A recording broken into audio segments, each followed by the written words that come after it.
chacun de nous Asante sana kwa kila mmoja wenu d'avoir choisi la maison de l'Éternel. kwa kuweza kuchagua nyumba ya Bwana. C'est une grâce qui nous est accordée encore ce matin. Ni neema ambayo imepewa kwetu tena asubuhi ya leo. Même les grands disaient, je suis content lorsqu'on me dit d'aller dans la maison de l'Éternel. Hata wakubwa walikuwa wakisema ninaja na furaha wakati wananiambia niende ndani ya nyumba ya C'est une Bwana. grâce pour toi, c'est une grâce pour moi que d'avoir ce temps, ce moment dans la présence de Dieu.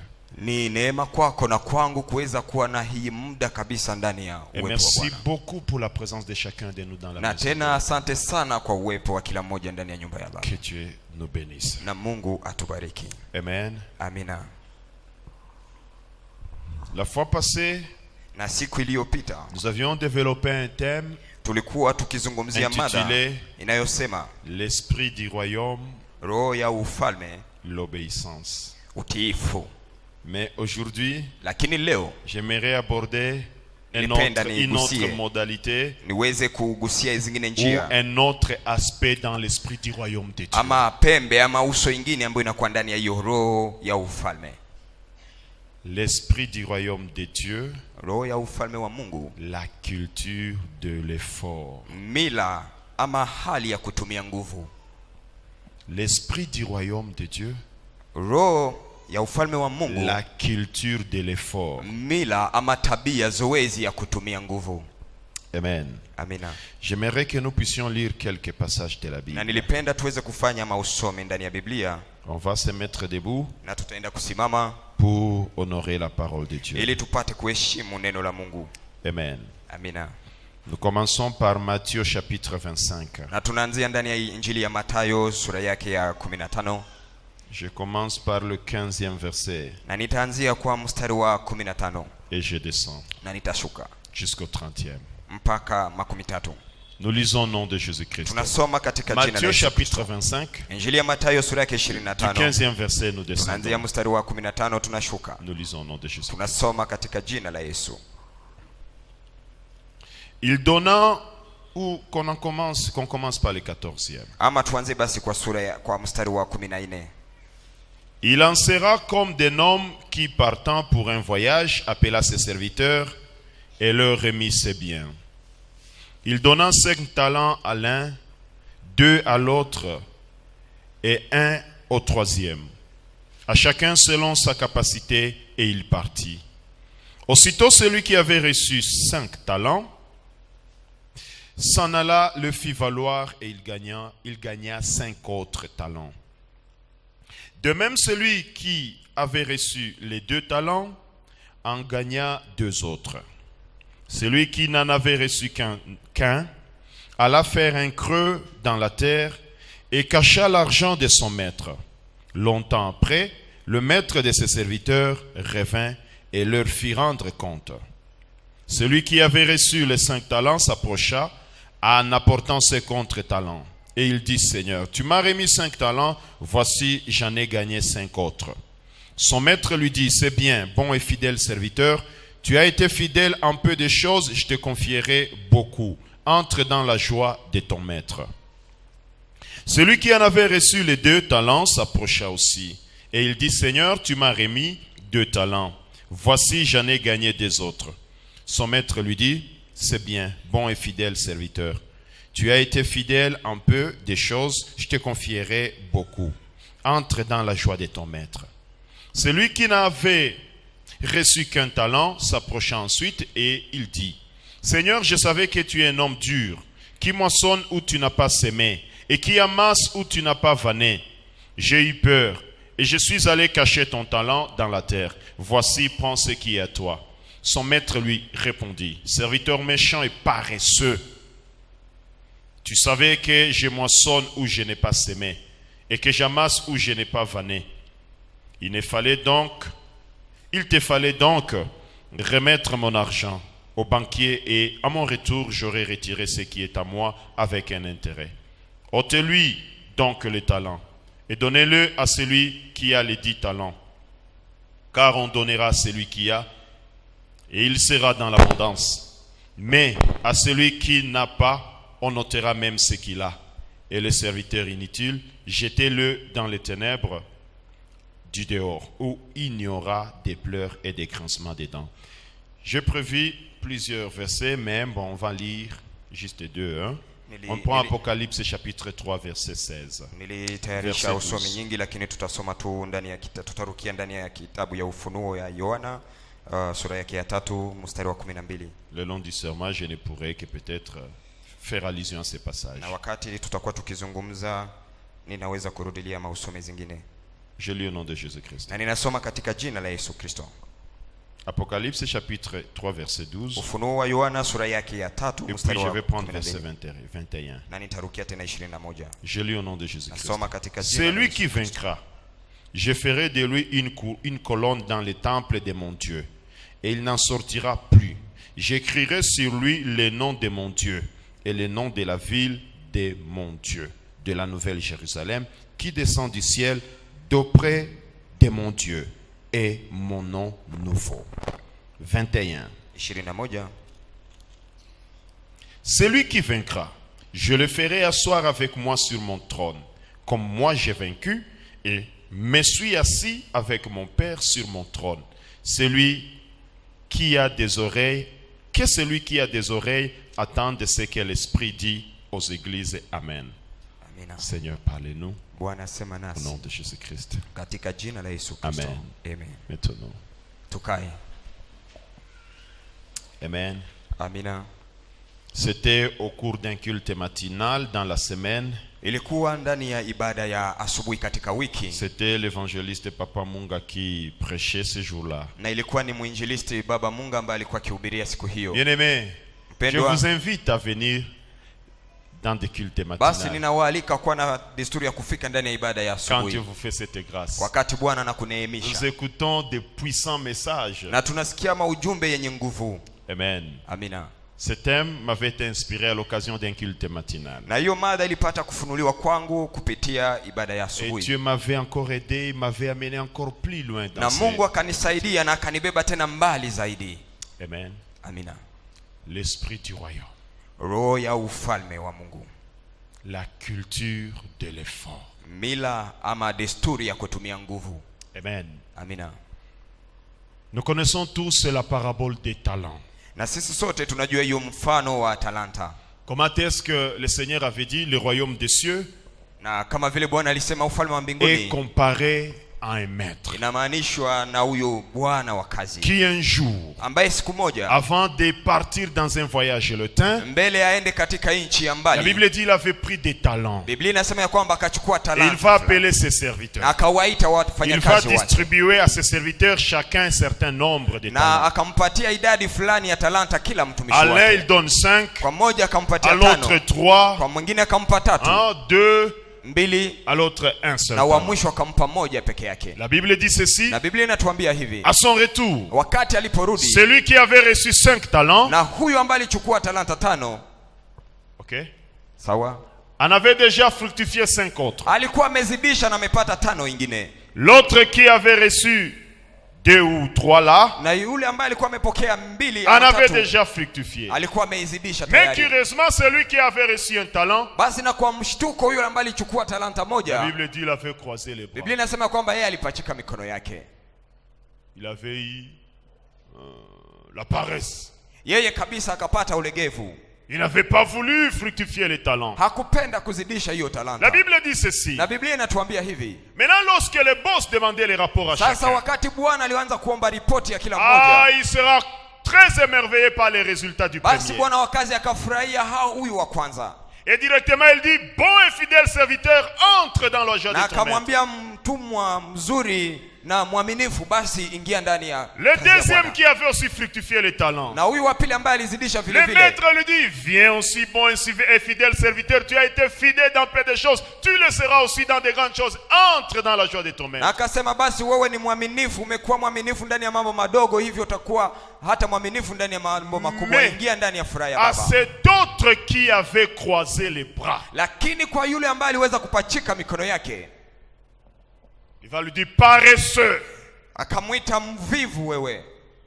Il va recommander à sa garde, ôtez lui-même les talents qu'il avait. Na akapana amri kwa walinzi wake, mnyang'anye hata hiyo talanta moja. Et donnez-les à celui qui en avait plus. Na mpatie yule ambaye alikuwa na zaidi. Au contraire, saisissez-vous de lui, jetez-les. Na baada ya hiyo mchukue na mtupe huko dehors, là il va pleurer et grincer. Nje mahali ambapo atalia na kusaga meno. Et le Seigneur, na Bwana, quand vous lisez notre passage, quand il introduisait, disait le royaume des dieux est semblable.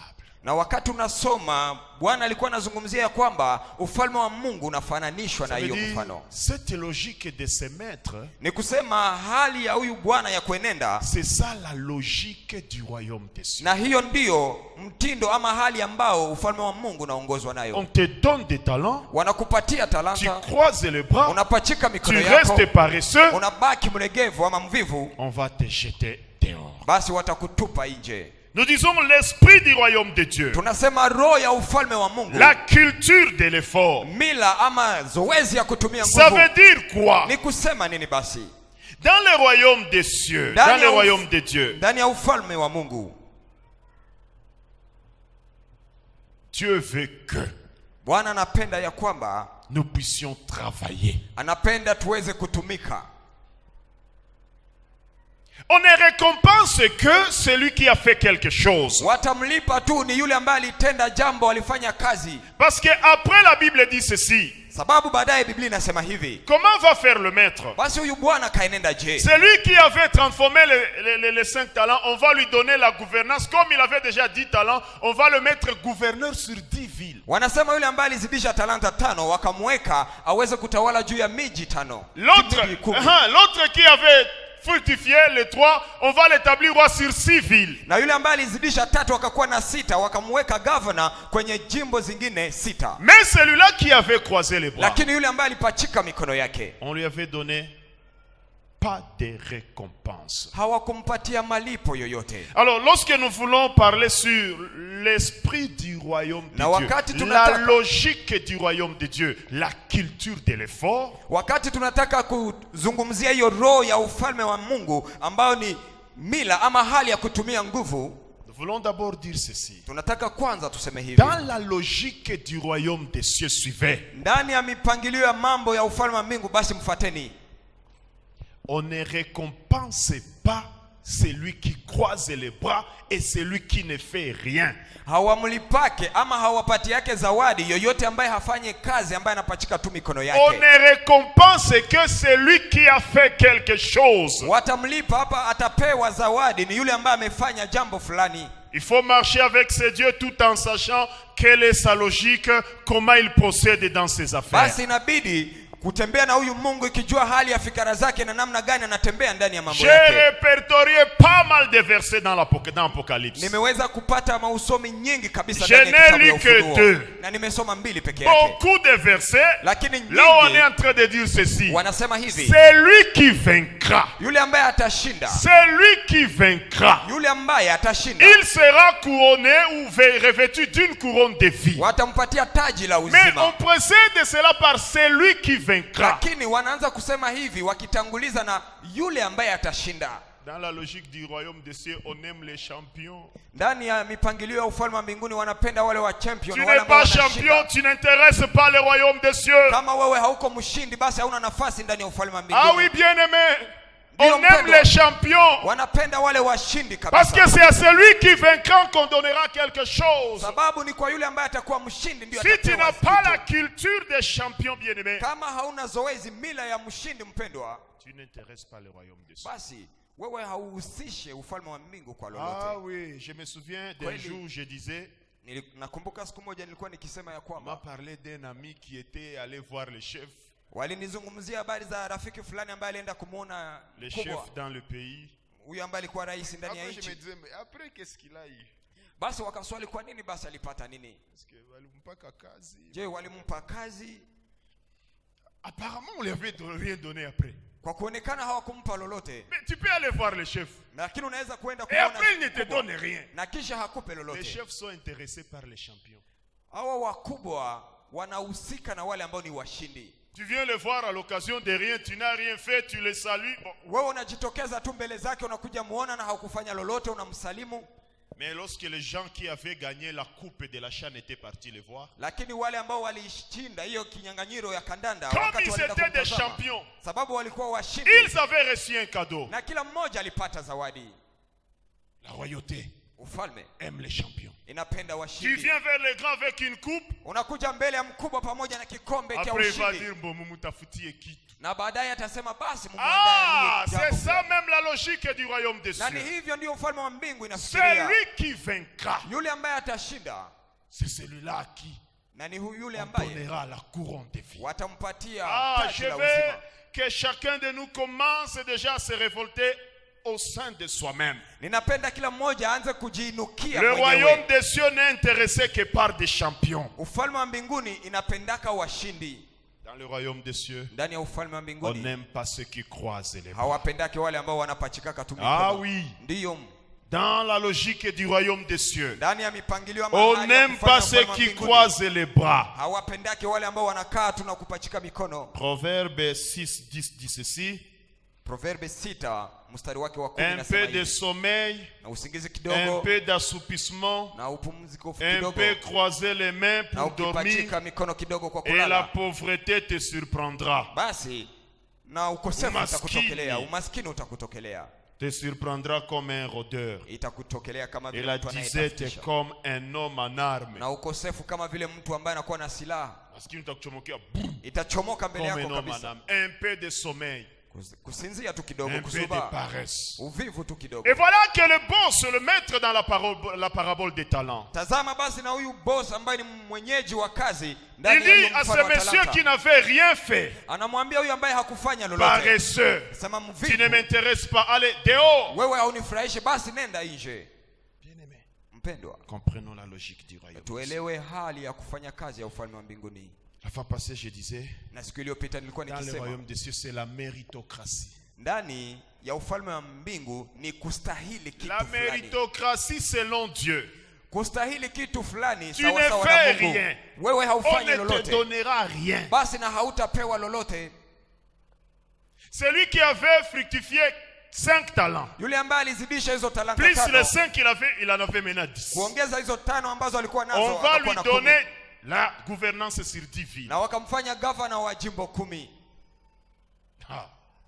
Celui qui n'avait rien produit, Na yule ambaye hakutoa on ne lui kuzidisha avait aussi lolote, rien donné. vile vile hawakumupa lolote. Juste pour nous dire ceci, bien-aimé. Ni kwa kutuambia hivi Et même wapendwa, c'est ce que la Bible dit dans Luc au chapitre 13, verset 24. na ni hiyo ndio Biblia inazungumzia ndani ya Injili ya Luka Le sura royaume des 13, cieux 24. est forcé.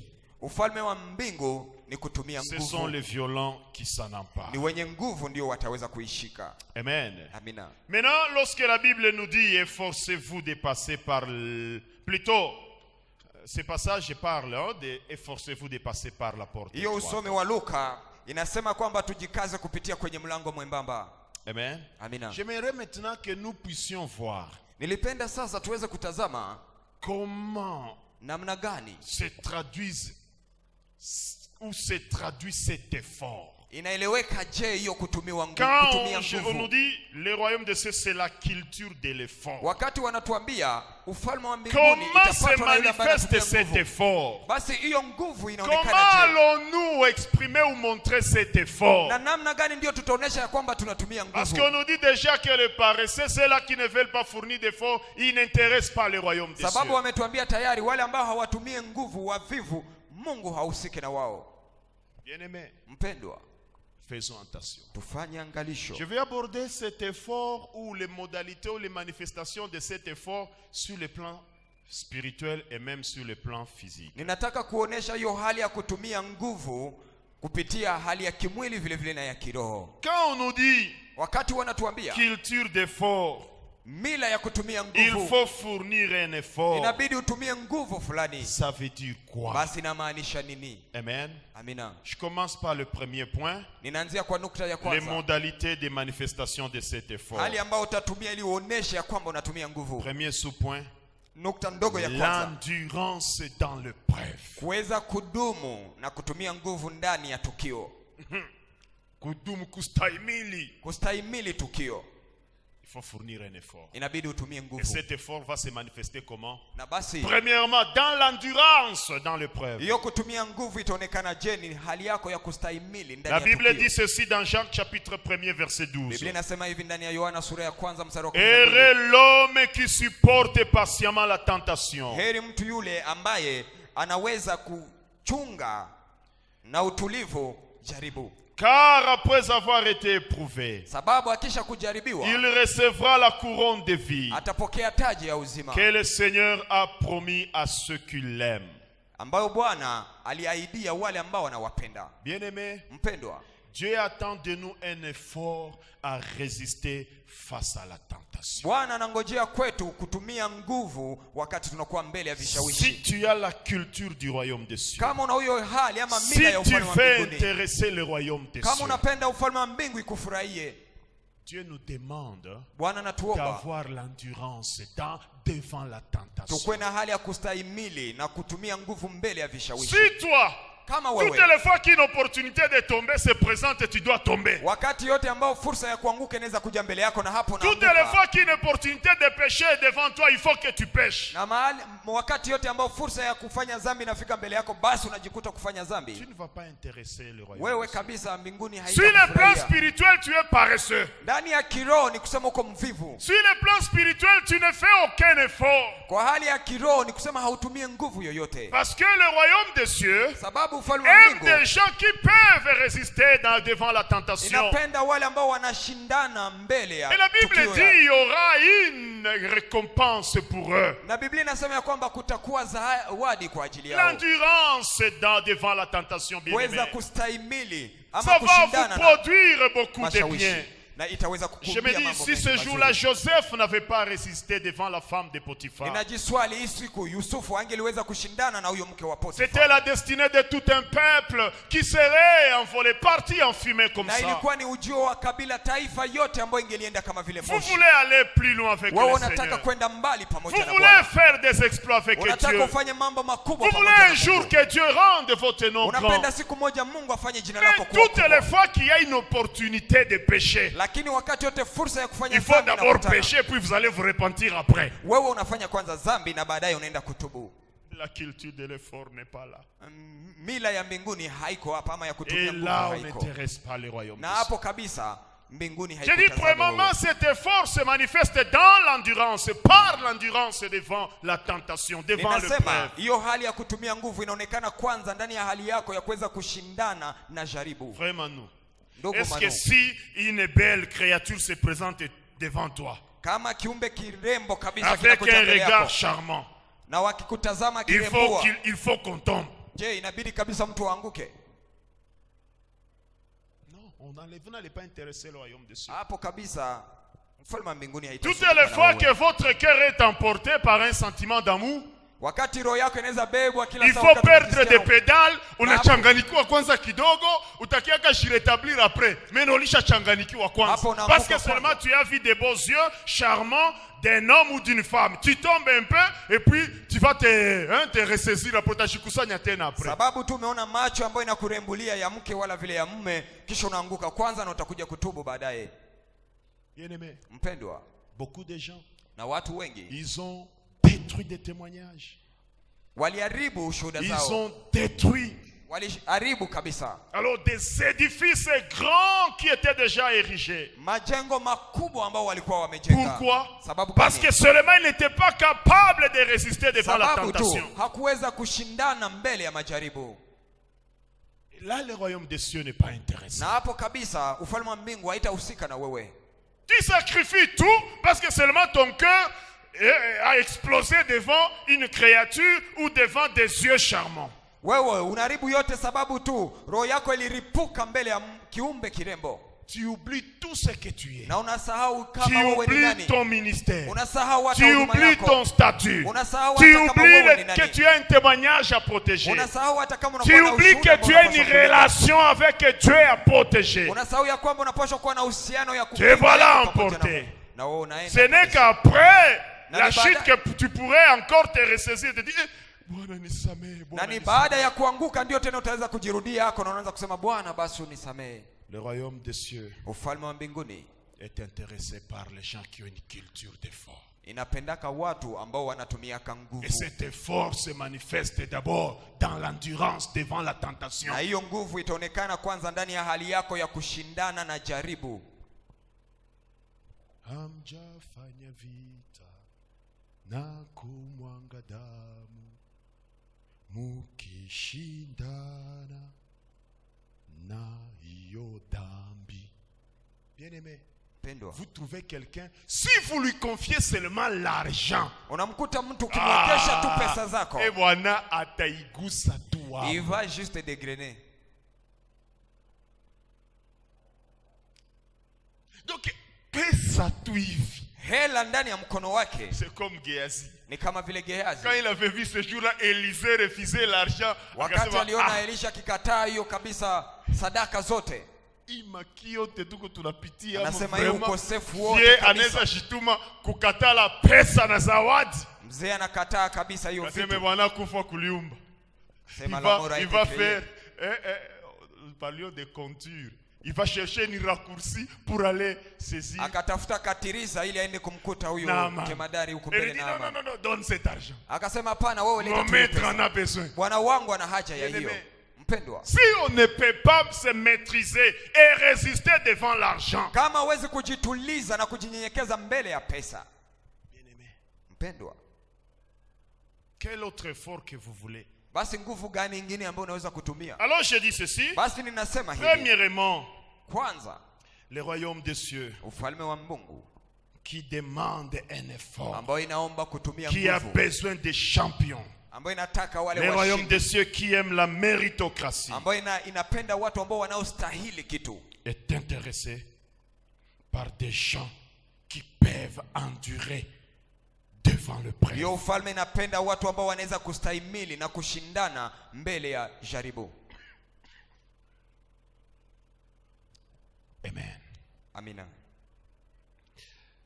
Deuxièmement, bien-aimé, na zamu ya pili ama la nukta ya Bible pili, dit ceci. Biblia inazungumzia hivi. Depuis le temps de Jean-Baptiste, toka wakati wa Yohana Mbatizaji, le royaume des cieux est forcé.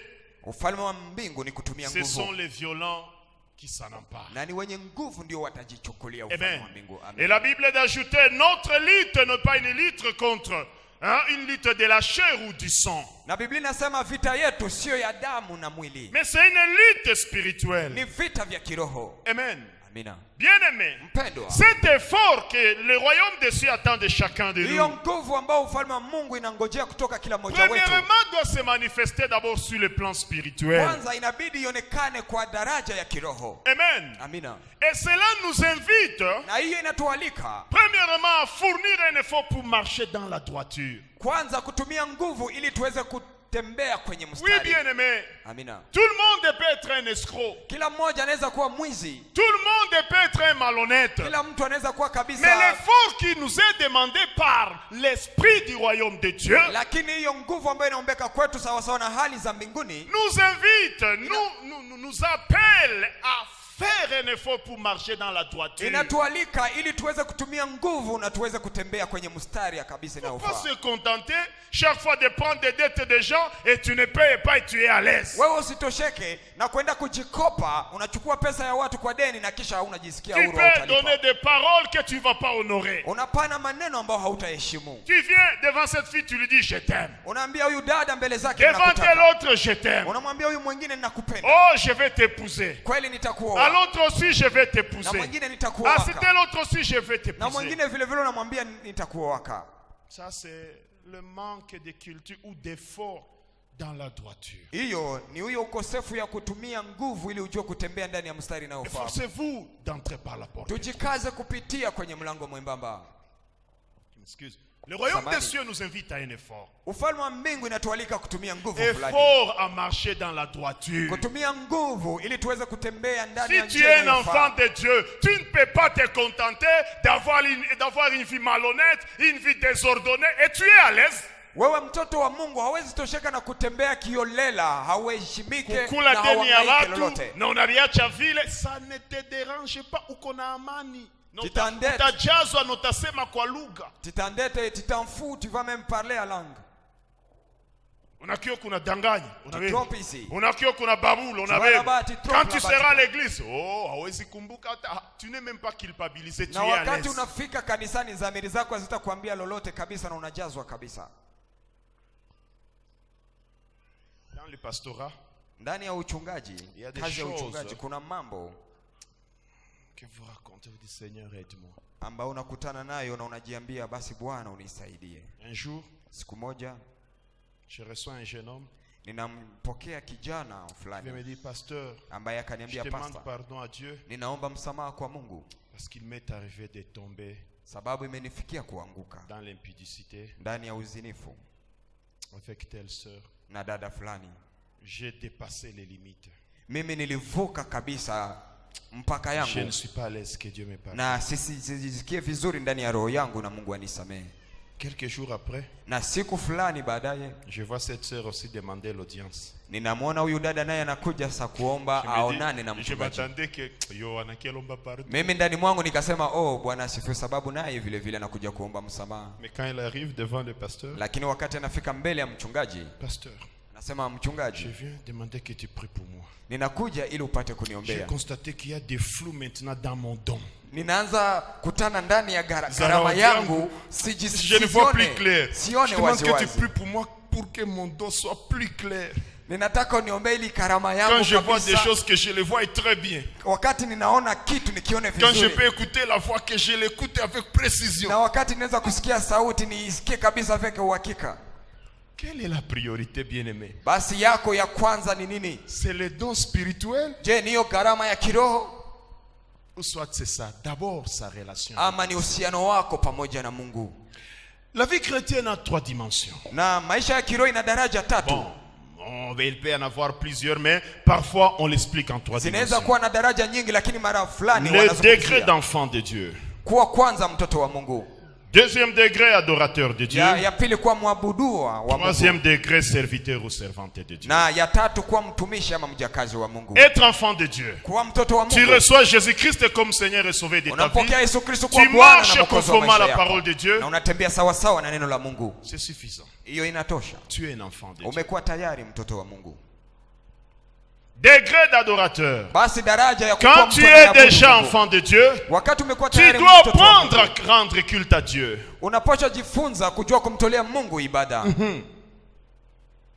C'est une obligation. Dieu nous a sauvés pour que nous puissions lui rendre culte.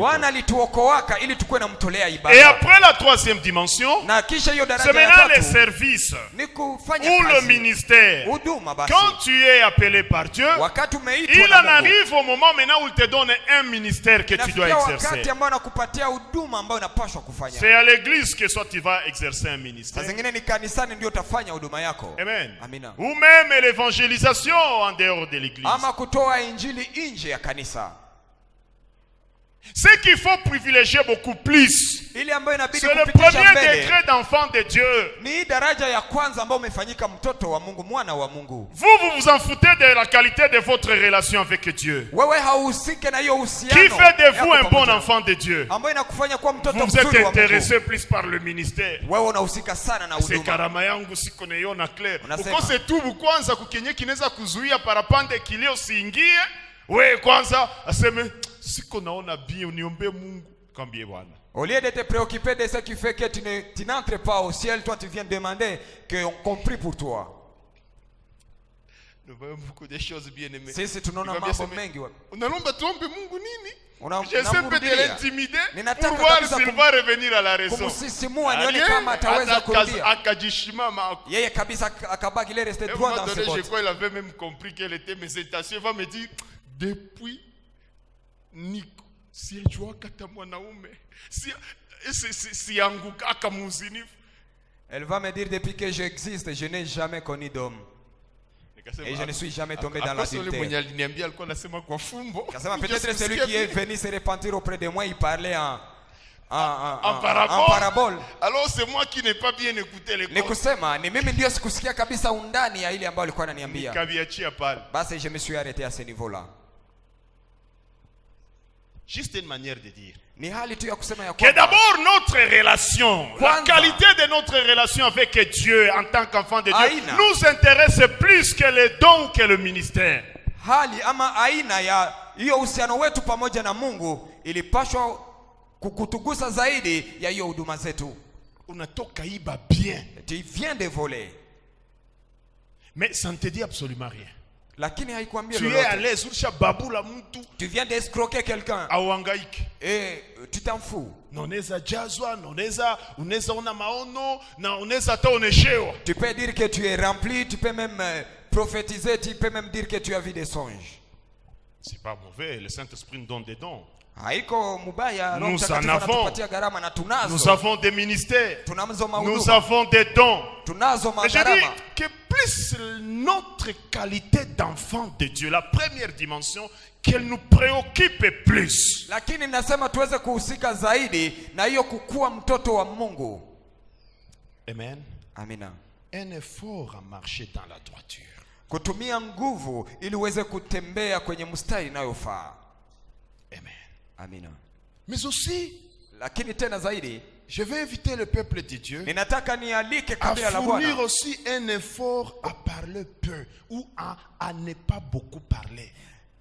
kabila la Mungu liweze kutumia nguvu ili wasikuwa wanasema mingi ama kukuwa nasema La kidogo. Bible dit ceci. Biblia inasema À hivi, force de beaucoup parler, zaidi wakati unazoea kusema mingi, on ne manque pas d'offenser Dieu. hawezi kosa Et kumkosea comme Mungu. on nous dit que Na ili la wanatuambia culture, kwamba l'esprit du royaume de Dieu, roho ya ufalme wa c'est Mungu aussi un effort, fournir un ni effort. kujua kutumia nguvu. Comme nous sommes en train de parler sur le plan spirituel, Ili sababu tuko nazungumzia daraja ya fournissons un kiroho. effort à parler peu. Tutumie nguvu kwa ajili ya kukuwa nasema Je vous kidogo. dis vrai bien-aimé, Ninawaambia kweli Parlons mpendwa, peu. tukue tunasema kwa nous allons kifupi kwa intéresser machache, Dieu et son royaume. na hapo ufalme wa mbingu na Mungu atatufurahia.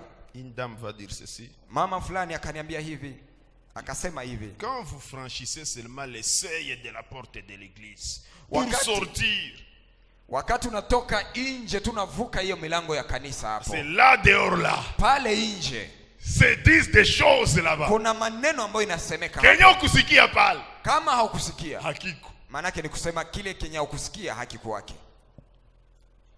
Aseme pale nje pale Là dehors, tunasikia kama on écoute, on entend des choses.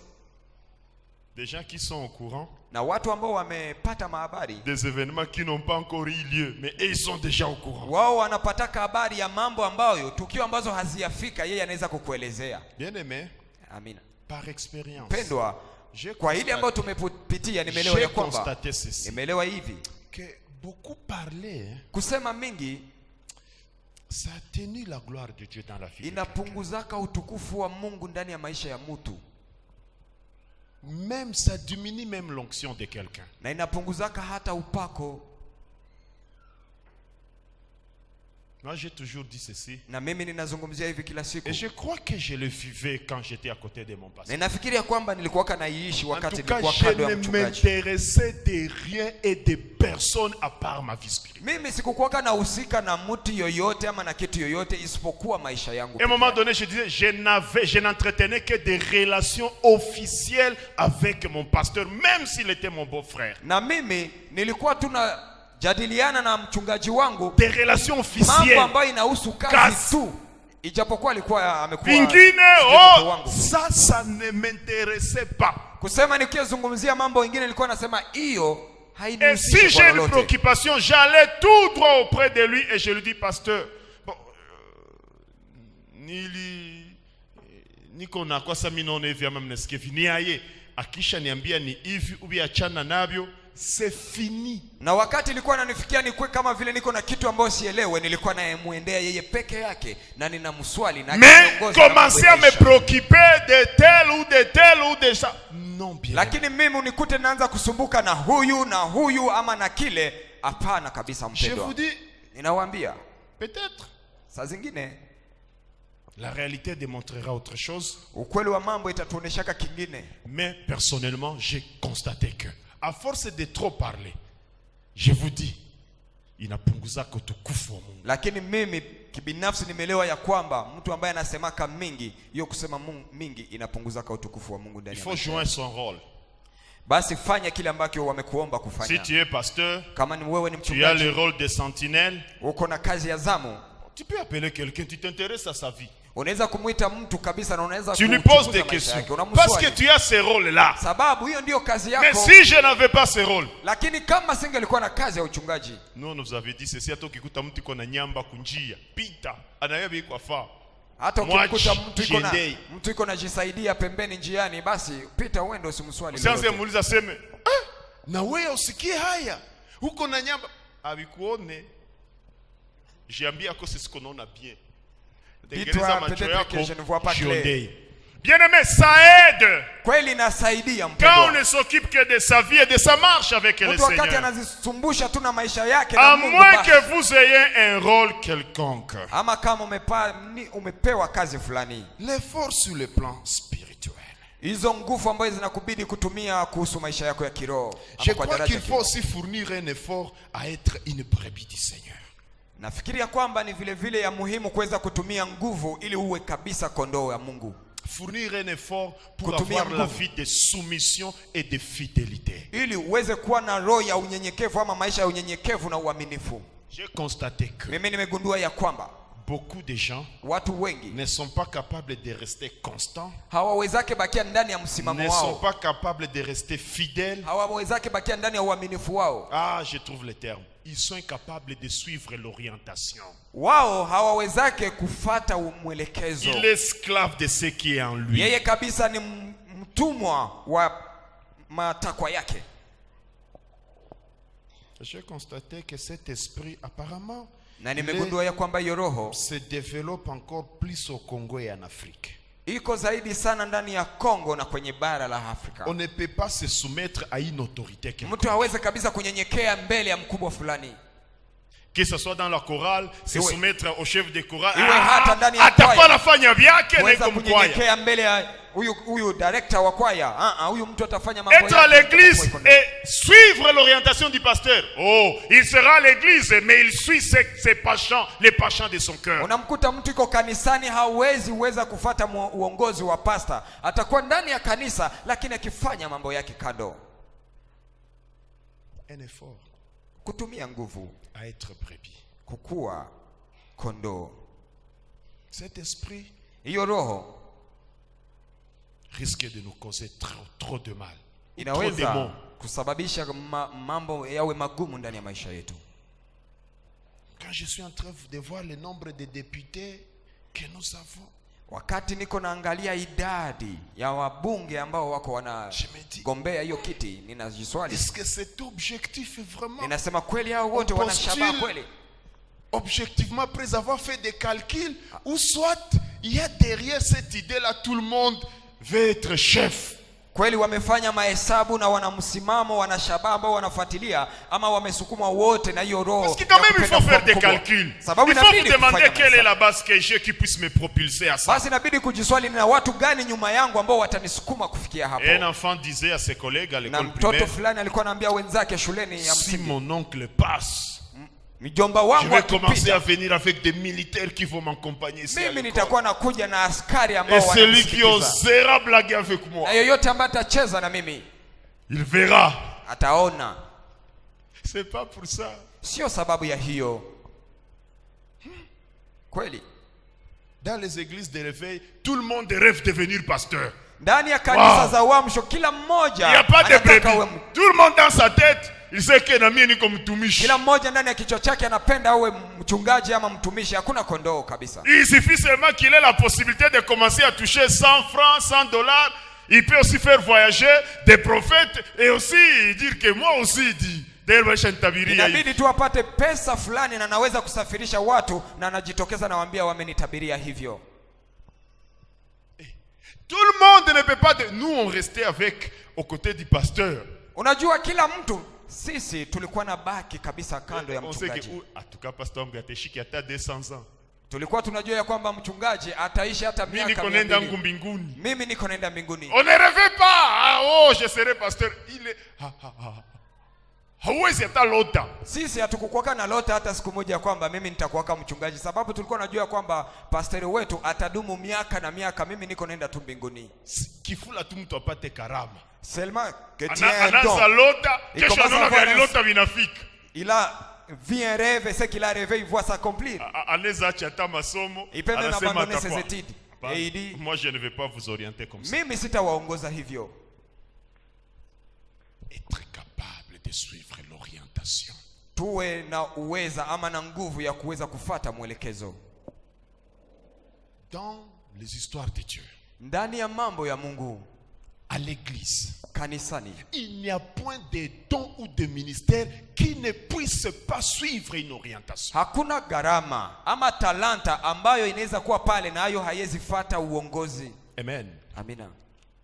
1 Corinthiens chapitre 4, 14 verset 2. La Bible dit, l'esprit des prophètes se soumet aux prophètes. Biblia inasema ya kwamba roho ya wanabii hutii manabii. 1 Corinthiens 14 et 32. Hiyo ni Wakorintho wa kwanza sura ya 14. Il n'y a point de dons ou de ministères qui puissent exister donnés par le Saint-Esprit qui ne puissent suivre l'orientation du Saint-Esprit. Hakuna huduma ama karama ya kiroho ambayo imepewa na Roho Mtakatifu na hayo haiwezi fuata uongozi. Si tu veux précipiter ta mort, kama unataka kukaribisha kifo chako, sois seulement incapable de suivre l'orientation. Wewe uishi na hauwezake kufuata uongozi. Donc wewe bakikwambia mwelekezo njoo hii uko incapable kuifuata. Toi si on te dit tu dois passer comme ça, toi-même tu es en train de signer ta mort. Attendons, laissons du temps au temps. Wewe uko na saini hiyo barua ya kifo chako, tuiachie muda ifanye kazi yake ya muda. Je dis bien ceci. Inasema hivi. Il y a point de dons de ministère à l'église ou donné par le Saint-Esprit qui ne puisse être orienté. Hakuna karama ama huduma ndani ya kanisa ambayo ilipewa na Roho Mtakatifu na hayo isikuwe basi yenye inaweza fuata uongozi. Amen. Amina. Oui, bien-aimé. Ndio wapendwa. Les jours où on n'aimerait pas, où on sera capable de suivre l'orientation, siku ambayo mtu atataka ama ataweza kufuata uongozi, on sera en train de signer sa propre mort. Wakati mtu hata kuwa na uwezo ya kufuata uongozi, atakuwa na sahihi mwenyewe kuhusu kifo chake. Oui, bien-aimé. Ndio mpendwa. Vraiment que Dieu délivre notre pays de cet esprit. Kweli Mungu aweze kufungua nchi yetu toka hiyo roho. Que ça soit dans le monde ou même dans la vie chrétienne. Iwe hata ndani ya dunia huko ama ndani ya maisha ya kiroho. Sera de voir ni kugumu, ni machache kuona. Au Congo même un groupe musical. Ndani ya Kongo hata kikundi ya wanamuziki. Qui puisse faire 20 ans ensemble. Ambayo itadumu miaka 20 wakiwa pamoja. Huyu tunalishatoka nalishenda fungula yake. Unakuta tu l'un sorti, il est parti fonder son groupe. Incapable de suivre l'orientation. Hawawezake kufuata mwelekezo.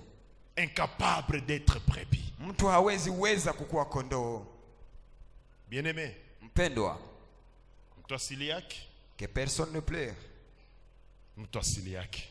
Qu'on ne pleure ni. Nous nous enseignons ceci. Sisi tunafunzaka watu hivi. Que vous voyez quoi? Hata uone nini. Que Dieu vous dise quoi que ce soit. Hata kama Mungu anakuambia nini. Nous enseignons qu'il faut aller d'abord voir le pasteur. Tunafunzaka watu ya kwamba wakati unasikia kitu kutoka kwa Mungu ama kuona, uende kwanza kuona mchungaji wako. Okay. Sawa. Il va te donner des orientations. Na yeye atakuonesha namna ya kutembea. C'est ce que nous avons toujours enseigné. Na ni hiyo tu ndio tunafundishaka. Il faut pas pleurer après. Usilie baadaye. Amen. Amina. Nous sommes appelés à fournir un effort pour suivre l'orientation, pour être des brebis. Tumeitwa kutumia nguvu ili tujue kufuata mwelekezo ili kuweza kukua kondoo. Amen. Amina. L'effort sur le plan spirituel. Kutumia nguvu kwa daraja ya kiroho. Bien-aimé, cet effort va se manifester aussi au niveau du contentement et de la satisfaction de ce que l'on est. Na hiyo hali ya kutumia nguvu itaonekana kwa hali tunayo ya kutosheka na kile tunacho ama kile tulicho. Tout le monde peut être emporté. Kila yoyote anaweza kuenda kabisa. Tout le monde peut se gêner de ce qu'il est. Na kila mmoja anaweza kusikia nasumbuka na kile alicho ama kile aliye. Tout le monde peut se comparer en disant bona mie si ajenga ka nyumba na kila mmoja wote walishaka jenga wote betulikomala wote betusomana weshako. Tout le monde peut avoir des raisons pour se comparer et pour ne pas être satisfait. Na kila mmoja anaweza kuwa na sheria ya kujilinganisha na ajikute ya kwamba yeye hatosheki. Mais quand on nous dit qu'il faut fournir un effort sur le plan spirituel, cet effort doit se manifester aussi au niveau ou dans le volet contentement. Lakini wakati wanatuambia inabidi tutumie nguvu kwa daraja ya kiroho, ni kusema hiyo nguvu itaonekana vile vile kwa hali yetu ya kutosheka na kile tunacho na kile tulicho. Paul disait, je sais vivre dans l'abondance, je sais également vivre dans la disette. Na Paulo alikuwa anasema ninajua kuishi ndani ya utajiri vile vile na ndani ya umaskini. Amen. Amina. Bien-aimés, nous devons développer le contentement. Mpendwa, inabidi tuweze kuweka ndani mwetu C'est kujua vrai, nous kutosheka. rêvons grand. Kweli Nous tunatarajia voulons kwa devenir grand. tunapenda tuwe Mais wakubwa. maintenant, là où Dieu me met, Lakini saa hii pale ambapo Bwana ameniweka, je dis merci pour ce que tu fais. ninasema Bwana Merci asante. pour tout ce que tu veux pour moi. Asante kwa kile unachofanya. Merci kile pour ce que unachotaka tu me kwangu. donnes maintenant. Asante kwa kile ambacho Merci umenipa pour sasa ce hivi. que tu permets comme situation dans ma vie maintenant. Asante kwa ile ambayo umeruhusu kama vile tukio Demain, ndani ya lorsqu'il va maisha me yangu faire leo. accéder à l'échelle supérieure, très bien, Na j'avance. kesho wakati atanibeba kwenye lada ama ngazi la juu, mimi nitasema basi asante Et Mungu. non pas vivre chaque fois comme si j'avais des démangeaisons. Lakini niweze kuishi kila Bon siku ami, kama s'il y a vile pas ninawashwa. Bon ami est Sinaï. Moi je n'ai Bon pas ami encore est ça. Sinaï. Moi je n'ai pas encore ceci. Bien-aimé, Mpendwa, vous n'allez pas intéresser le royaume des cieux. wewe kabisa ufalme wa mbinguni Vous haitahusika ne na voulez wako pas lolote. fournir un effort à vous être satisfait, à aimer le Seigneur et à vous réjouir de ce que Dieu fait dans votre vie. Vous pensez qu'en vous lamentant, ce qui va intimider Dieu. Vous n'allez pas intéresser le royaume des cieux. Wewe hautaki kutumia nguvu ya kuweza kutosheka na kile ambacho ulicho, lakini unakuwa kila siku unanungunika mbele za Mungu, hautafurahisha ufalme wa mbingu kwa lolote. Amen. Amina. Cet effort Na hiyo nguvu va tena encore se manifester dans l'abnégation, dans la prière et dans l'exercice ministériel. itaonekana vile vile ndani ya kupenda kufanya kuwa mtu wa maombi na kupenda kufanya kazi Ah ya oui, Mungu. bien-aimé. Ndiyo mpendwa, Cet effort Hiyo se nguvu manifeste aussi dans inaonekana vile vile l'abnégation dans la vie de prière kujitia kabisa kwa nguvu ndani ya maisha ya maombi et dans l'exercice de votre ministère. na kufanya huduma Paul yako. disait que l'occasion soit favorable ou pas, je dois faire ce que Dieu m'a appelé à faire. Paulo alikuwa anasema mambo iruhusu ama hapana, mimi ni shuti nifanye kile ambacho Mungu aliniita Je me kufanya. souviens quand ils étaient à Gethsemane, le Seigneur venait dire à ses disciples, comment vous n'avez même pas pu veiller, même prier, rester veillé pendant 1 heure, vous n'êtes pas en mesure de le faire, parce que Dieu attend de nous même le courage, le zèle et l'abnégation dans la prière. Bwana wakati alikuwa hapa Getsemane akakujia wafuasi wake akawaambia, kwa nini hamkuweza kukesha ndani ya maombi hata kwa saa moja? Bwana anapenda hiyo nguvu ionekane ndani ya kuingia ndani ya maisha ya maombi. Amen. Amina. Ce mois de décembre, Hiyo sijui mwezi wa 12 c'est un mois que nous consacrons à la prière. ni mwezi ambao yote tunaitoa ndani, Donc tunaitia à kwa ajili ya partir de maombi. demain, on va juste accorder vraiment un accent particulier à la prière dans les cultes. Ni kusema toka kesho hapa kabisa tutakuwa natia nukta na mkazo kuhusu Nous maombi. demandons à l'évangélisation, les orateurs et les interprètes et les modérateurs de rester juste après culte. On aura un petit entretien Tunaomba. pour le programme. Tunaomba wainjilisti, sijui wale ambao wanatafsiri na waongozi wa ibada wahubiri, kuweza kubaki na wahubiri na mapasta. kubaki na mapasta wabaki Amen. kidogo, Parce que tous les mois, à partir de demain, on va vraiment nous focaliser sur la prière et on doit voir le programme. sababu hii mwezi yote ambayo inakuja tutaingia sana ndani ya maombi. Amen. Amina. Ah oui, bien-aimé. Ndiyo mpendwa, L'abnégation dans la prière, dans l'exercice ministériel. kuishi ama kujitoa sana ndani ya maombi na kupenda kufanya huduma yako. Autre point, la priorité et la priorisation du royaume des cieux. Na kitu ingine, kuanza kupitisha faida za ufalme wa mbinguni mbele. Amen. Amina. Bien-aimé, en tant qu'enfant de Dieu, Wewe kama vile mtoto wa notre Mungu, priorité n'est pas d'abord l'argent. cha kwanza ndani ya maisha Notre yetu sio priorité pesa. n'est pas d'abord le matériel. Cha kwanza ndani ya maisha yetu sio Notre kwanza vyombo. priorité n'est pas d'abord les impressions massives. Na cha kwanza ndani ya maisha yetu sio masifa, Ce ne sont pas les dons ou les prophéties. sio gharama, sijui na unabii. Notre priorité, c'est d'abord le royaume des cieux. Cha kwanza ndani ya maisha yetu ni kwanza ufalme wa mbinguni. Amen. Amina. Hier, je suis quelque part, j'allais à la boucherie. Na jana huko mahala fulani nilikuwa pale kwenye kuna kwa wabucha wale ambao wanachinja ngombe. Quand j'ai dit aux étudiants que je connais le prix du kilo de la viande, ils disent, messieurs, Wakati ninaambia wanafunzi wangu tu kwamba connais ninajua le prix du kilo, bei ya comment? kilo ya nyama, wanatuambia mwalimu, Je lui dis, j'aide seulement maman pour, je lui facilite la tâche pour aller acheter pour lui la viande. ninasema Ah, c'est mara non, fulani messieurs. ninamsaidia mke wangu, anaweza nituma niende nikamuuzie nyama. Alors j'étais quelque part à côté d'une boucherie. Sasa nilikuwa mahala Je fulani vois un kwa attroupement mchinja, là. ninaona watu wanajaa Un hapa. gars qui est là en train de prêcher. Na mtu mmoja alikuwa hapo kabisa akichapa injili. Oh, écoutez, Sikizeni. je veux dire à quelqu'un Nilimwambia de mtu mettre fulani, seulement $15 dans son enveloppe. kesho atapokea dola 15 Et ndani puis ya après il bahasha avait yake. 1500. Na zaidi ikakuwa Vous savez, un jour, donc, il est en train d'intimider les gens avec les prophéties. iko na ogopesha watu na maunabii. Je suis resté là pendant presque 10 minutes. Nikabaki hapo nikitazama. Oh, une autre fois j'étais encore à Ouvira. Na siku fulani nilikuwa kwenye Oh, Dieu me Uvira. montre Na Bwana qu'il y akanionyesha avait quelqu'un qui est là, ambaye kulikuwa qui msiko souffrait hapo. du PC. Alikuwa na gonjwa Et upele on l'avait amené. na wakamleta. Et quand j'ai prié pour lui, Wakati celui nilimwombea, qui m'avait donné la dot, na ni yeye ndio alinipatia pesa ya après kwenda il m'a kuoa. amené $1500. Alinipatia 100 sijui na Les 100. 10 minutes yote nilikuwa pumzika. Sasa Na hiyo dakika 10 yote nilikuwa neno nikijiswali la sasa. Mungu gani alishapana pale senye kanambia watu mie wakatia $15 akapata 1500. Oh, mwingine nikasema tu wewe uko na shida, ule mtu alikuwa pale akatokea akapona. Bon nini? Sema Nilikuwa nikijiswali nasema, kwa hiyo muda wote ambao napotezea hao watu mama, ni injili gani ambao wamependa? mama wakaacha kuuzisha kukaa soko wote barakia pale. Et toutes les mamans ont laissé leur commerce à côté, elles sont venues écouter celui qui prêchait là-bas. Notre priorité c'est d'abord le royaume des Cha cieux. kwanza ndani ya maisha yetu ni ufalme wa mbinguni kwanza. Amen. Amina. La richesse Utajiri chrétienne ya Kikristo s'apprécie en fonction de la souplesse à s'adapter à la parole de Dieu. inawezaka inaonekaniaka kwa hali yako kukuwa tayari kufanya Ce n'est mapenzi ya pas Mungu. d'abord en fonction de ce qui est dans la poche. Haifatani kwanza na ngapi unakuwa nayo ndani ya mfuko wako. Bien-aimé. Mpendwa, Au MJCN, nous avons des dons. kwenye MJCN tunazo karama. Quand nous disons ça, ce n'est pas que nous sommes en train de vous dire les dons spirituels n'existent pas. Wakati tunazungumzia hivyo, sio kwamba tunawaambia hizo karama za kiroho hazikuwake. Hapana, sio hivyo. Usiogope kukiatuletea ujumbe. Na basi, n'aie pas peur de venir nous apporter un message. Amen. Bwana kikonesha kitu kiasema. Si Dieu te montre quelque chose, si Dieu te révèle quelque chose, Nous donnons seulement l'orientation et nous disons que chaque don et chaque ministère donné par le Saint-Esprit doit suivre l'orientation. Tunasema ya kwamba kila karama ama ujumbe ambao imepewa na Roho Mtakatifu Huduma. ama huduma Yes. inabidi ukuje upate uongozi. Amen. Amina. Non, il ne faut pas penser que Usifikirie kwamba on ne croit pas aux dons spirituels. sisi hatuamini ya kwamba mtu Le anaweza kuwa na MJCN karama za avait kiroho. commencé par un ainsi dit l'Éternel. Kwanza huduma ya Yesu Kristo kwa mataifa hayo Ilianzaka na yenyewe ainsi dit ilianzaka l'Éternel. na Haikuanzaka na Bwana. mkutano tufanye mastatut na nini. Ce n'était pas des gens qui se sont mis à côté ensemble na wanasema tuandike vibarua. Amen. Amina. Alors, Sasa l'effort.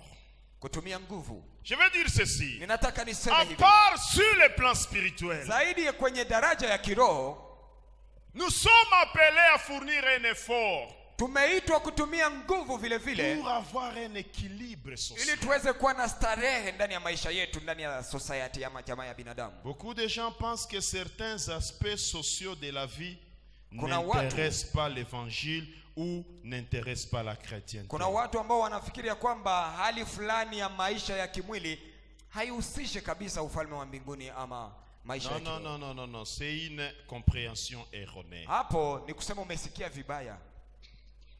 Dieu nous appelle aussi à l'équilibre sur le plan social. Bwana anatualika vile vile tuwe na starehe. Paul Ndani ya dit maisha yetu ceci ya dans kiroho. 2 Thessaloniciens chapitre 3. Paulo anasema hivi ndani ya Wathesalonika wa pili sura yake ya 3. Je commence par le 7e verset. Nous Inaanzia kwa descendons. mstari wa 7 na ninashuka. Je lis au nom de Jésus. Inasoma katika jina la Vous Yesu. savez vous-même comment il faut nous imiter. Car nous n'avons pas vécu parmi vous dans le désordre. Nous n'avons mangé gratuitement les pains de personne. Mais dans le travail et dans la peine, nous avons été nuit et jour à l'œuvre pour n'être à la charge d'aucun de vous. Ce n'est pas que nous n'en ayons le droit, mais nous en avons voulu vous donner en nous-mêmes un modèle à imiter. Car lorsque nous étions chez vous, nous vous disions expressément, si quelqu'un ne veut pas travailler, qu'il ne mange pas non plus. Nous apprenons cependant qu'il y en a parmi vous quelques-uns qui vivent dans les désordres, qui ne travaillent pas, mais qui s'occupent de futilités. Nous invitons ces gens-là Et nous les exhortons par le Seigneur Jésus-Christ à manger leur propre pain en travaillant paisiblement. Amen. Amina. Dieu nous appelle aussi à l'équilibre sur le plan social. Bwana anatualika tuwe na starehe, tuishi kwenye mzani ndani ya maisha yetu. Il faut travailler même sur le plan social. Inatubidi kutumika hata kwenye maisha yetu ya kimwili. Cet effort hiyo nguvu concerne aussi les aspects sociaux de la vie, les aspects sociaux de la vie. Vile maisha yetu ndani ya jamii, ndani ya society. Un enfant de Dieu mtoto wa Mungu doit fournir un effort pour garder son foyer stable. Inabidi atumie nguvu ili aweke jamaa yake ndani ya starehe fulani. On doit travailler sur la stabilité de sa famille. Inabidi utumike kuhusu hiyo kuwa na starehe ndani ya jamaa yako. C'est pourquoi je vous ai dit ceci. Na ndio maana nikawaambia hivi. Parce que tu as un don, tu dis que tu vas laisser les études. Sababu ulipata karama fulani ndio unasema ninaacha masomo. Nous allons te dire non. Sisi tutakwambia hapana. Parce que Dieu nous invite aussi à l'équilibre sur le plan social. Sababu Bwana anatualika tuwe na hali fulani ya maisha ndani ya jamaa zetu. Paul est en train de dire ceci. Na Paulo akisema hivi. J'ai prêché l'évangile. Mimi nimehubiri injili. J'avais le droit de recevoir de vous tout ce dont j'avais besoin. Nilikuwa na haki ya kupokea toka kwenu yote ambayo Mais je n'ai pas voulu être à charge de quelqu'un. Lakini sikutaka niwe mzigo kwa mtu fulani. Et j'ai travaillé durement. Lakini nimetumika pour vous montrer un modèle à suivre. Ili niwapatie hali ya kufuata. Pour vous montrer comment il faut nous imiter. Ili namna gani et nous avons dit expressément que celui qui ne travaille ne mange non plus. Na tumeandika kabisa yule ambaye asitumike basi na asile. On doit être équilibré sur le plan social. Inabidi uwe na starehe, on doit veiller sur la famille. Unaposha keshea jamaa. Et là je disais que je vais demander aux mamans d'être comme maman Solange. Na ninataka kuwaomba kwa wamama mkwe kama vile mama Solange. Hier son mari vraiment lui a jeté des fleurs. Na jana hapo bwana wake alikuwa akimtupia maua. N'a jamais dit à son mari. Na nikisema ya kwamba haya mwambiaka siku moja bwana yake. Unataka niambie nini hapo? Toka pale. Toka pale. Na unazani uko mwanaume. Toi aussi tu penses que tu es un homme. Vile vinakuona. Cela te regarde. Vile vinakuona. Sasa te regarde. Ah, il n'a jamais fait ça. Yeye hayasema mambo kama. Et que Dieu la bénisse. Basi na Mungu amubariki. Amen. Amina. C'est un bon témoignage. Ni ushuhuda nzuri. Quand votre mari peut témoigner comme ça. Wakati mume wako anaweza kukushuhudia. Ah, c'est bon. C'est un modèle. Et il faut continuer sur cette voie-là. Na inabidi uendelee kwenye njia hiyo. Amen. Amina. Oui, bien-aimé. Ndio mpendwa. Le royaume des cieux n'est pas intéressé par des gens déséquilibrés. Ufalme wa mbinguni haipendake watu ambao hawana starehe fulani ama hali fulani ya maisha. Ole uende tembeo kunaenda tafutisha, unabakia kunyumba unalala, rien. Le royaume des cieux n'est pas intéressé par des gens comme ça. Au lieu d'aller chercher un travail ou quelque chose à faire, tu restes à la maison. En train de dormir. En train de dormir. Mbingu hazifurahishwi na mtu kama ule. La culture de l'effort. Mila ya kutumia nguvu. Le royaume des cieux n'aime pas des gens qui sont lourds ou kobuzito. Ufalme wa mbinguni haipendake watu ambao wako wazito kabisa. Hapana. Souple. Inabidi kabisa kwa mwepesi. La Bible dit un peu de sommeil. Biblia inasema usingizi kidogo tu na kupumzika. Et la pauvreté va s'abattre sur toi. Na umaskini itakuangukia kabisa. Oui, bien-aimé, cet effort. Ndio mpendwa, hiyo nguvu. C'est aussi l'équilibre social. Ni hali ya starehe fulani ya maisha. Mionaka kitu kwanza nilikuwa sema ndambia chef de chorale. Moi je me disais je vais dire ceci au chef de chorale. Mtu mwenye anapata chini ya 50%. Celui qui a moins de 50% à l'école. Unampa avertissement. Unampatia mwenye anapata chini ya 40 unamtosha mkorali. Mwenye iko na nukta chini ya 40 unamtupa nje. Unapata chini ya 40 uende kwanza uende jifunza masomo, acha chorale hautakuwa mkorali. Chini ya 40 chini ya nukta 40 kabisa. Shamba anasema oh vile ni vya kimwili. Et puis dit ça c'est vile ni vya kimwili. Non! Hapana kabisa. Dieu nous invite à être équilibré, c'est aussi l'effort. Bwana anatuomba kuwa na maisha mazuri fulani, ni kutumia nguvu vile vile. Le royaume des cieux n'est pas intéressé par des paresseux. Ufalme wa mbingu haifurahishwi na watu wa kuregea. Ce que tu as à faire, fais le bien, que ce soit sur le plan spirituel, que ce soit sur le plan kile ambacho umeitwa kufanya kifanye vizuri, iwe kwenye daraja ya kimwili kama vile daraja ya kiroho. Paulo alikuwa anasuka hema. Paulo yeye alikuwa kama mshona hema. Na ni grand mhubiri. Et il était un grand évangéliste, mais ça veut dire Dieu nous appelle à être équilibrés. Ni kusema Bwana anatualika tuwe na maisha mazuri fulani. En même temps on voit les aspects spirituels de la vie. Wakati tunatazamia maisha ya kiroho, les aspects physiques. Vile vile tunatazama na hali ya maisha ya On kimwili. doit veiller sur nos familles, Inatubidi kukeshia jamaa spirituellement et zetu matériellement et sur tous les plans. kiroho, kimwili na kwenye daraja zote. L'effort Kutumia nguvu au ciel, mbinguni. ce n'est que ceux qui fournissent un effort qui sont Inahusu les bienvenus. wale ambao watatumia nguvu ndio wataalikwa, watakaribishwa mbinguni.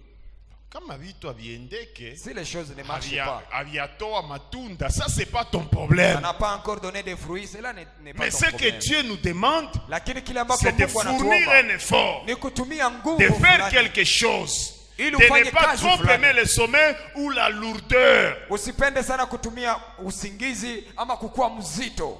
Si vous lisez dans la Bible, Kama unasoma ndani ya Biblia, la Bible est contre la paresse. Biblia inaenda kinyume, inakataa kabisa La watu Bible nous wavivu. appelle à fournir un effort, à faire quelque chose, Inatualika kutumia nguvu et kufanya kazi fulani, spirituellement et physiquement. hata kiroho kama vile kimwili. Amen. Amina. Alors, je vais toucher directement le deuxième point. Na hapo ninaenda gusia haraka nukta ya Il pili. faut que j'aille vite. Inanibidi niende haraka. Amen. Amina. Récompense de cet effort. Malipo ya hiyo nguvu ambayo utakuwa umetumia. Un jour, les disciples demandent au Seigneur, Na siku moja wanafunzi wakamswali Bwana, Seigneur, nous avons fourni un effort. Bwana, tumetumia nguvu, Nous avons tout abandonné. tumeacha Nous yote t'avons suivi. na tumekufuata Qu'est-ce que wewe, nous allons trouver? basi tutapata Le nini? Seigneur va leur dire Na ceci. Bwana akawajibu, Ici sur la terre, hapa duniani les centiples. mtapata mara Dans 100 les royaumes des cieux, na ufalme wa la vie mbingu éternelle. uzima wa Ce milele. n'est pas ma réponse. Sio jibu C'est la ambao, réponse du Seigneur. sio jibu ambao mimi ninapana, lakini ni jibu ambao Bwana mwenyewe alipana. La fois passée, qu'est-ce que je disais? Na siku iliyopita nini nilisema? Un moment donné, j'ai commencé à dire chez moi, petit, Na mara fulani nyumbani kwangu nilikuwa nikianza sema hivi, we toi mtoto, si tu seras mukwege, petit. Toi si tu seras mukwege. siku moja utakuwa huyu dokta mkubwa kabisa. Hein? Parce que j'ai reçu un témoignage hein, Sababu nilipata que le shuhuda papa de Mukwege c'était un pasteur. ya kwamba baba Il ya huyu avait travaillé pour le Seigneur dans la ya huyu souffrance. dokta Mukwege wa Bukavu, baba yake alikuwa ni pasta na Ndio alitumika wenye sana. walianza kanisa c'est pas que Bukavu. Ce sont eux qui ont commencé la vision, c'est pas Baba que yake na Bukavu. Mukwege na Rukwita. Baba yake ya huyu dokta Mukwege ambao amepata prix Nobel. Mungu Na Mungu mwaminifu. il est fidèle. Kenye wewe ukuona watoto que toi, tu yako n'as pas watakikusaka. Tes fils l'ont. Yes. Amen. Serre le Seigneur dans la droiture. Umtumikie Mungu ndani ya njia inayofaa. Tu finiras par voir sa fidélité. Utamalizia kuona uaminifu wa Si Mungu. c'est pas toi, Kama haiko wewe, tes enfants palperont ça. watoto wako Je dis wataiona. bien, c'est le Seigneur lui-même qui avait dit sur la terre les centiples. Ninasema ni Bwana mwenyewe ndiye alisema hapa duniani kwanza utapata mara elfu. Ukiona bien, moi je l'ai vérifié. Si tu regardes bien, Tous moi, ces mimi papas là, nimeiona. ces vieux là, qui allaient au culte matinal avec des lampes tempête. Hawa baba ambao walienda kukanisa asubuhi na taa ya petroli. Bakatumikia Mungu mumagumu Ils ont wanakulaka travaillé pour ndizi Dieu dans ama des vijumba na difficultés. maragi yenye ina mu mafuta. Ils mangeaient des haricots avec patates douces sans huile. Kisha sawa ya kusukula kinywa wanakunywa chai ya rangi vile kahawa. Et après ils prennent du nasukula thé kinywa. ou Kahawa. du café pour Unendao na Mungu.